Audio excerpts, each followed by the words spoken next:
Good morning, and thanks so much for tuning into the trade setup. I'm Neeraj Shah. Let's take stock of what's happened around the world first. So the US markets didn't have a particularly great day. Okay, excuse that plate, but the Nasdaq was the key culprit, down about 1.16%. And the futures as we speak are actually mildly better. So maybe that helps a little bit. The other cues, I mean, steady as they go, maybe a little bit of a volatility in the VIX per se, and the VIX up another 6% after being up about 5%. So remember, both in India as well as the global markets, the VIX is inching up, very docile for such a long period of time, and is now starting to inch up. So that is something that should be kept in mind. Uh, we have some positivity, or maybe not positivity, but mild resilience if the SGX to be believed. So we'll probably have a start which is flattish to maybe marginally higher, but that's about it.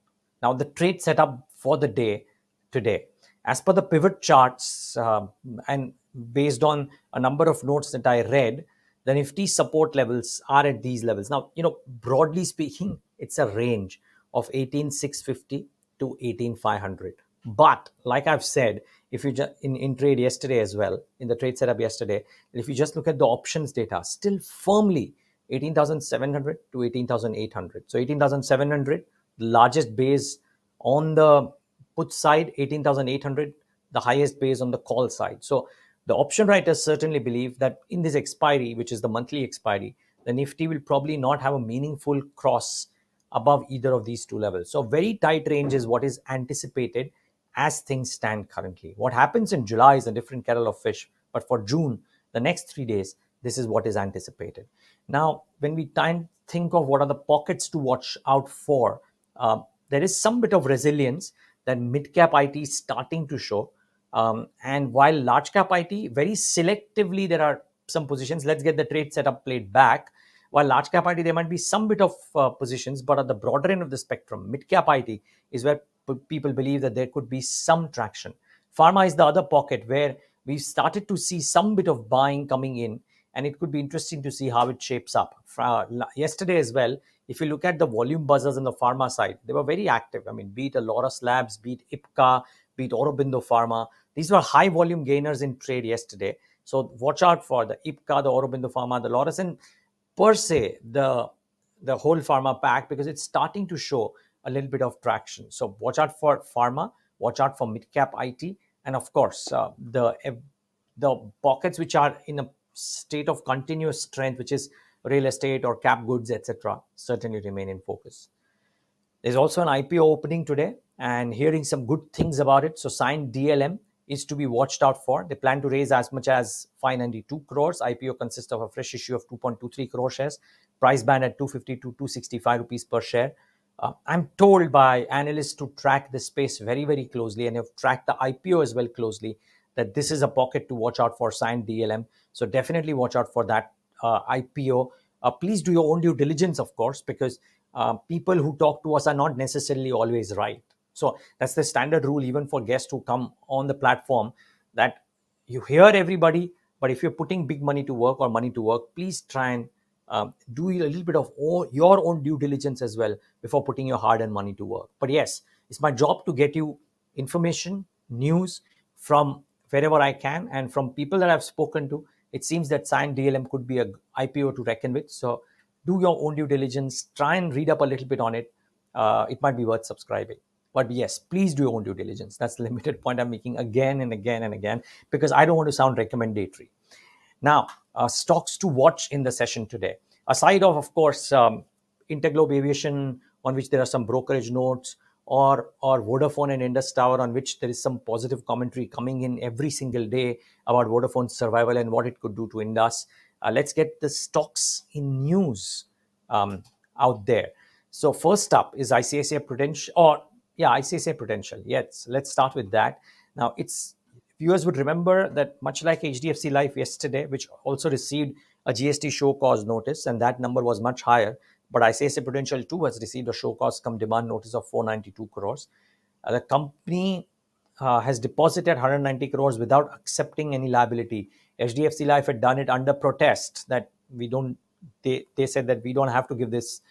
I think ICICI Prudential is also saying they have not accepted the liability, but at a basic amount. I'm guessing that companies will contest this, but let's wait and watch. It's a largish enough sum for the life insurance players, and if it's come to HDFC Life and ICICI Pru, I reckon it could come to maybe some of the others as well. Safe assumptions. Though, of course, every company might have its own individual practice, but I would suspect that this would probably be something that could be industry wide. Maybe the market also thinks of it that way. So if there's a punishment meted out, could be meted out to all the companies. If no, then all companies could be resilient. So watch out for life insurance companies. Then Sapphire Foods is one more in which there is a block deal today. A largish enough thing. The only thing is it's not at a substantial discount, about 0 to around 3.3%. So watch out for Sapphire Foods. May react a little bit, but let's wait and watch. Then Aditya Birla Capital is the other one. The company's fixed the floor price at about 175.99 per share for a QIP. So do watch out for that stock. Circa current market price. And Axis Kids, the company's completed the refinancing of existing debt of 210 crores. It borrowed for the acquisition, a particular acquisition, and well, 400 basis points per annum reduction in interest cost. Now that could be construed positively. Maybe Axis Kids has a bit of a reaction today. A couple of brokerage notes, and I'm getting you the views from Jeffries on both of these. So one is Piramal Enterprises. It's okay. Let's start with Amber. Okay. Let's stick to Piramal. No confusion. So Piramal Enterprises, the buy and the target price has been raised to 1,025. The brokerage says that growth is strong and should drive a 15% loan CAGR over FY23 to 26, which is good, not the greatest. But if you look at the last line, according to their valuations at 0.6 FY24 book value with a 15% loan CAGR, they see the risk reward as favorable. Now, certainly could be constructive and positive. So do watch out for Piramal Enterprises. Of course, there are other reasons as well. The recovery in profitability, which is gradual, while the OPEX intensity currently is very elevated, but who knows, may come down.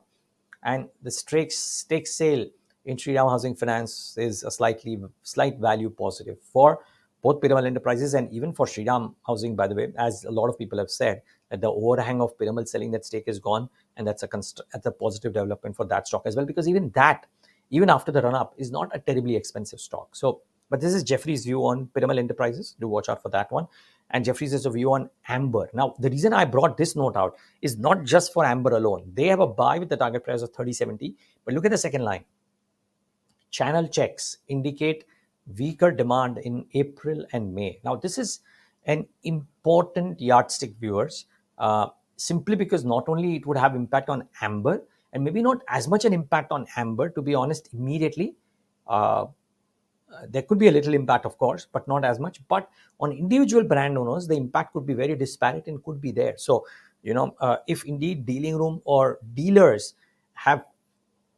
Okay, here's the way to think about it. If the demand due to unseasonal rains is not that positive, and if April, May, June, the Voltases, the Blue Stars, the Symphonies of the world, if they show, or Lloyds, if they show a very high number, then what I will definitely want to know is whether inventory has been pushed to dealers and whether the momentum can continue in the quarters ahead. Because if indeed demand is low, then sales ideally should be low, unless the stock has been given to dealers. There has been a bit of an inventory build up at the dealer level, which may impact the future quarters. I would suspect that a mix of both of these, either or a combination of both, which is slight push and slight inventory build up too, would mean that the numbers look particularly weak April, May, June this time around. So I would this is the peak season for cooling solution companies, and it's not been a good quarter, which would mean that the annual earnings forecasts for some of these companies would possibly get revised lower. So be careful. Go out and try and study what the impact could be on some of these cooling solution companies. My suspicion is that the outlooks could be revised downwards, so do watch out for that. By the way, speaking of outlooks and revision, is a very interesting note from UBS on Interglobe Aviation. They are saying Q1 24 EPS will surpass FY18 EPS, and they believe there is a chance of significant consensus upgrades on the radar. their price target has been raised from 2690 to 3300. The current price, of course, is 2466 or thereabouts, right? So, well, there is some bit of an upside that could be anticipated if indeed the street buys into the argument of UBS on Interglobe Aviation. Essentially, following earnings, they, according to them, by the way, they are about 80% ahead of consensus on FY24 EPS estimates and 14% ahead of consensus on FY25 earnings estimates. Well, Q4 could be a bit of a litmus test, so do watch out for that one. Amrut Tanjan is going to consider a buyback, so do watch out for that one. Like I said, Sapphire Foods, a block deal and could be anticipated, so watch out for that one. And Z, SAT will hear plea today, so Z Enterprises also remains in focus. Do watch out for that one.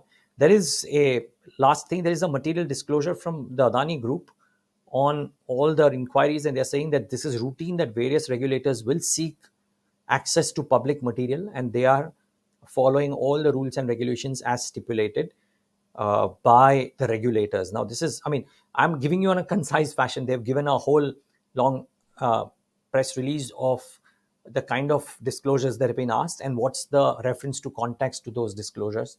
Material to bring it out simply because they are well traded and in the current spate of things, when there could be announcements like these, there could be volatility, so people should be aware of it.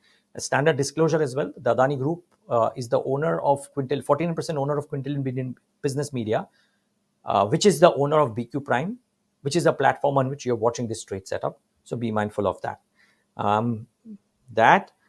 So the key things for today, watch out for life insurance companies. ICICI approved today, but HDFC Life was there yesterday, so life insurance is in focus. Watch out for Sapphire Foods, the block that will happen up to a 3.3% discount. Watch out for Parag Milk. 6 cents has bought about 8 lakh shares at 132. Consistent buyers, so watch out for that. Watch out for Amrut Tanjan, the buyback. Watch out for Piramal Enterprises, consistent spate of good news and brokerage upgrades. So that's to be kept in mind. And cooling solutions companies, which might not have the best of quarters. So you should be mindful of that. So these are a few names that I'll watch out for today. We may not fare as badly as the NASDAQ did yesterday, but yes, it's the expiry week and most experts anticipate a tight range. So neither too much, neither very strong upsides nor very strong downsides. Interesting conversations. Gautam Trivedi of Nepean Capital would be joining in on Talking Point at 10 a.m. So that could be interesting to watch out for. We'll also get in Sanjeev Kharbanda of Best Agro Life at 12:30. Viewers would remember that I had spoken about how this week we are going to start to talking to companies which have exhibited strong growth over the last 5 years and have forecast very strong growth over the next couple of years. Best Agro Life falls within that bucket. We'll try and quiz the management on what gives them the confidence of such strong growth. Mutual fund show with Ashish Somaya and Chirag Patel of White Oak Capital AMC, as well as Shweta Jain of Investography. We talk about multi-asset funds and the whole outlook thereof and whether you should invest in them or no. And of course, a clutch of conversations by my colleague Hidal on the trade talk around various stocks that you should be keeping an eye out for at 8:30, 11, and 3:15. Thanks so much for tuning in to Trade Setup today.